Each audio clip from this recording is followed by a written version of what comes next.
Hello, and we're back again with another video. Well, you can probably tell from the title that we will be looking at the iPad Pro. Is it worthy to be a powerhouse for video editing? Let's get to it.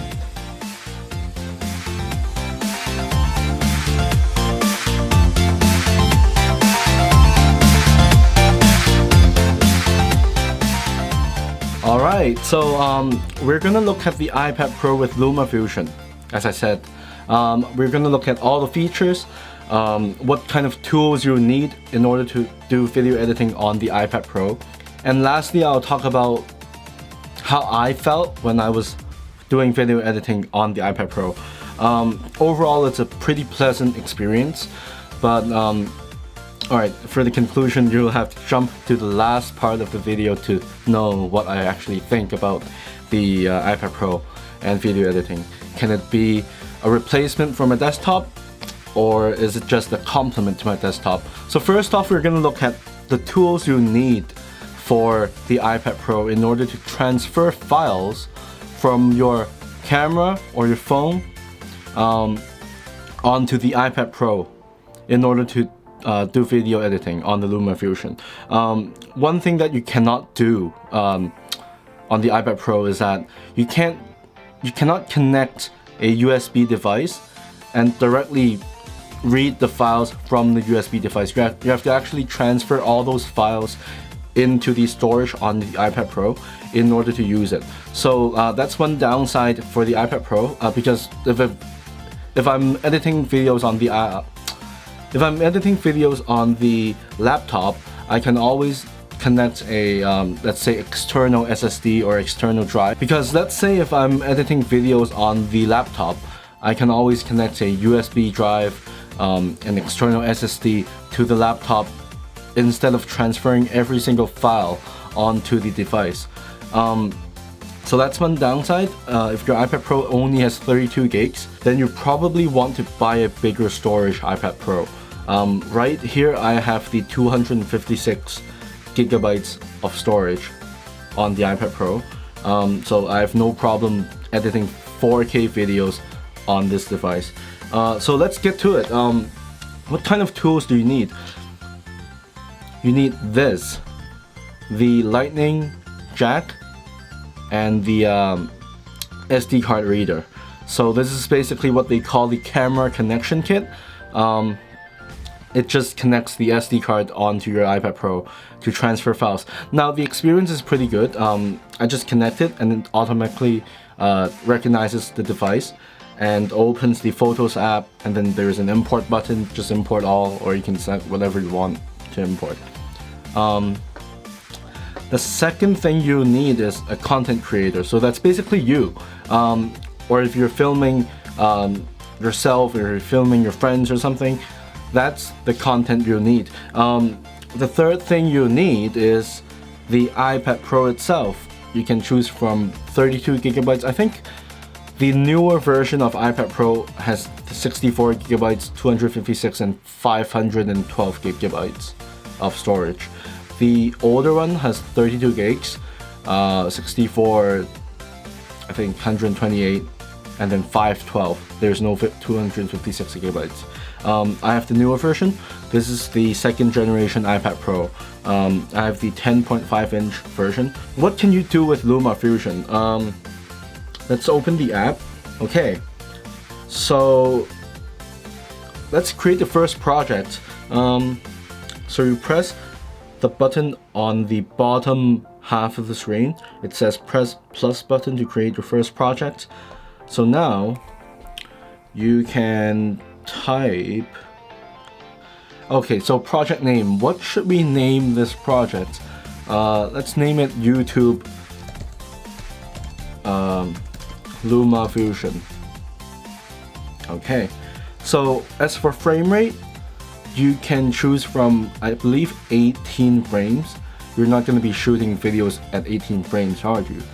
Mostly you're going to use, I think most of you will be using 24 frames per second, 25, 30, 50, and 60. So these are all the frame rates that Luma Fusion supports. And as for aspect ratio, this comes to a bigger surprise to me because other than the standard aspect ratio, they also support the Filmic Pro aspect ratios. So these are the ones that says 1.66 to 1, 1.85 to 1, 17 to 1, 1.9 to 1, and all these special aspect ratio. To be honest, if you're using the Pro functions, I don't think you will be using the iPad Pro to edit videos. Just a heads up. So anyways, 16:9 is what we're gonna use. So we create a project, and from here, if you look at the top right hand corner, rather, you can press it and you can choose whatever layout you want. The layout I went with is the default layout. So basically what I can see here is the import window, I can see the preview window, I can see the audio meters, I can also see the timeline of my videos. So that's really important to me. The more I see on the screen, the better. There are other layouts, but you can take a look, but I don't think you'll be using these layouts. Let's say if I choose the what do you call it? The bottom left corner. So you see basically the same thing, but then the preview screen is bigger. You can do that after you import everything, but I import a lot of things on the go. I always add stuff to my project, so it's best for me to go with the default layout. So let's look at the next one. This one is ridiculous. You can't even see the timeline. You can only see your library, the preview window. What's the point of seeing the photos library? So let's go to the next layout again. So this basically changes up. It reverses the other layouts from left to right and bottom to left. Bottom to top. Okay, so that's basically it for the layouts. I'm gonna go back to my normal layout. The next thing we're gonna look at is the question mark button. Now you can always change your project settings after you create your project, but I wouldn't suggest you to change your frame rate or aspect ratio. The thing that I would suggest you to change is the duck start time and duck start ratio. So basically what these are is when there is basically audio ducking, something that, it's what vloggers want to use. They want to have their own voice overwhelm the audio rather than the music being too overwhelmed. As soon as you stop talking, the music immediately rises up again in volume, and this is what people want for vlogging. On top of that, they do have global settings, so you can always choose the fit mode, focus, fill, stretch. Probably won't use it. There's a preview button.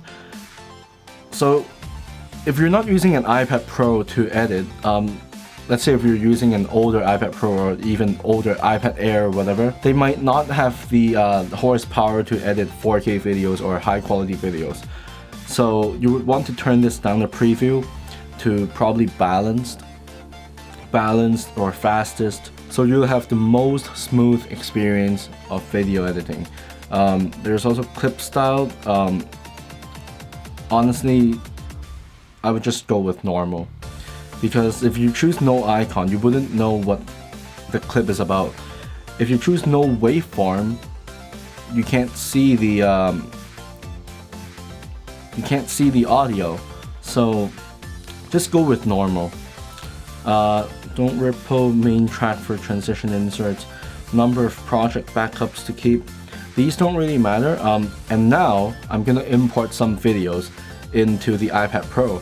Let's see how well it supports 4K video. How about that? So one of the things that you would want to know about is how fast you can scrub the timeline and see all the preview pictures of the video. Because sometimes if you're editing something really fast-paced, you would want to see every little millisecond of the video. So what this does is you will get to see how well the iPad Pro performs when it comes to 4K video. This video is taken by the GH5, so it's 4K 150 megabits per second, I believe. And so far it's looking good.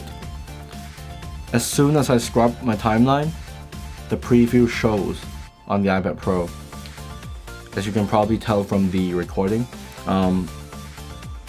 So how about we mix some pictures? Now one thing you can do is, if you're using the iPad Pro, you can always put your finger on the iPad Pro and drag that photo onto the timeline. So that's very, very convenient. If you want to lengthen the duration of the clip, you can always put your finger and drag that arrow button. So if I were to describe this Luma Fusion app, I would think it's very similar to Final Cut Pro. It's similar in the way you edit the videos. It's not like Premiere, but overall I like it pretty much. Let's try to stack a couple videos, 4K clips on top of each other and see how well it can read from the files. As you can see, the video is basically instant. So what else can you do with Luma Fusion? If we go to the Sources tab, basically your library tab on the top left corner, you can see, well, you can access Photos app, you can access iTunes, you can access royalty-free music. Luma Fusion comes with a bunch. So there are a couple genres here: action, adventure, ambient, cinematic drama,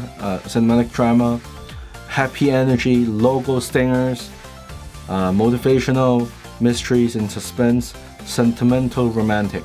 They only have about 40 or 50 songs in Luma Fusion, but that's probably enough if you're a casual vlogger. If you're something serious, just go look for your own music. Don't use these music in the Luma Fusion. They're very limited and they might not suit your needs. So there's another tab for imported. You can always add titles, which is always nice. They call it legacy titles on Premiere, but I actually still use it. I don't think there's anything wrong with it. There are a lot of presets in Luma Fusion for titles, so you can always customize after you select the presets. There are also a bunch of transitions. I think there's like 12 for video. Let's see. Actually, there's way more than 12.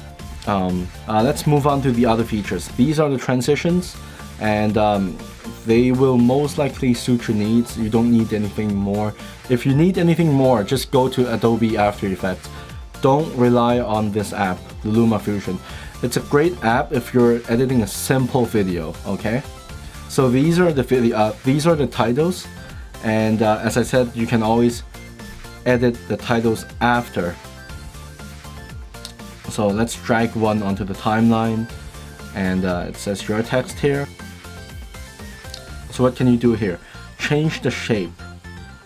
You can change the color. Okay, so this is the bottom rectangular box. We can change the shape to an arrow, and opacity, edge color, change it to so yeah, there's a lot of customization you can do with the titles and all those presets that it comes with, and save them as your own preset. Okay, so let's move on to color grading. So now you have to select clip, shadow up, vignette, black and white, mirror. Okay, can we cancel that? Jeez. Twirl. Now press edit, and you land on this page, which you can choose the speed it plays at. So that's pretty good. And it's also very portable. What else can you do with Luma Fusion? There's a green screen. So basically what this does is it will eliminate all those pixels on the video that consist of, let's say if I choose blue, it'll erase everything in the blue color. So basically what that does is it basically makes a contour of your face or the subject, and then erases the background so you can only show another background. Let's say if I want to show that I'm at the beach, so I use another video clip and then use this clip as an overlay on top of it, so it shows me on the top of the video and then the beach at the back of my subject, right? So that's what you can do. These are about all the functions that it comes with. Exporting format, that's very nice too.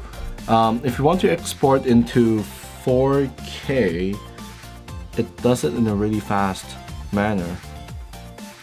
Right, so that's the share button. As soon as you press the share button, you can share the project file. You can always share the audio only. You wouldn't want to do that. Why would you use a video program to export an audio file? Probably not. Most likely you won't be using that. So what we're gonna do is export a movie. We can always save it to Photos app, or we can save it online on the cloud storage.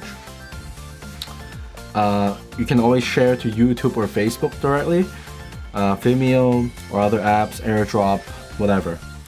You can save it onto your Mac, Google Drive, OneDrive. So what we're gonna do is save it to Photos app. Now, there are so many functions. You can press extreme quality, so that's 100 megabits per second. That's still lower than my GH5 150 megabits, but that's already very nice for a mobile app that you can do video editing with. Audio, 48 kilohertz per second, more than enough.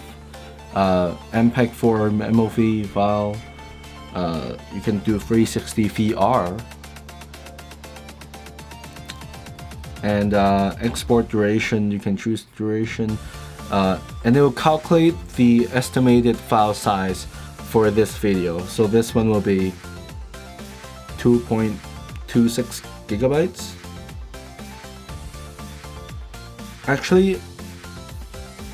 Actually, space needed for export estimated is 2.26, and then it compresses again into 1.13 gigabytes of storage. So right now I have 210 gigabytes left on my iPad, so that's more than enough. So that's it for these functions on the Luma Fusion and the iPad Pro. What do I think about this app? I really think this app is for the people who don't do serious video editing. If you're doing serious video editing, you would want some kind of music service to search for your own music instead of using the royalty-free music. And if you were to transfer files, the music files onto the iPad Pro, that's another hassle. I really don't understand why the iPad is so hard to use, to be honest. You need different adapters to connect different kinds of devices onto the iPad.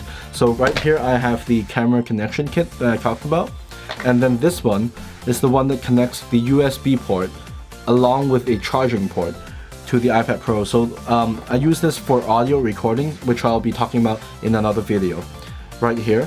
And what was I going to talk about?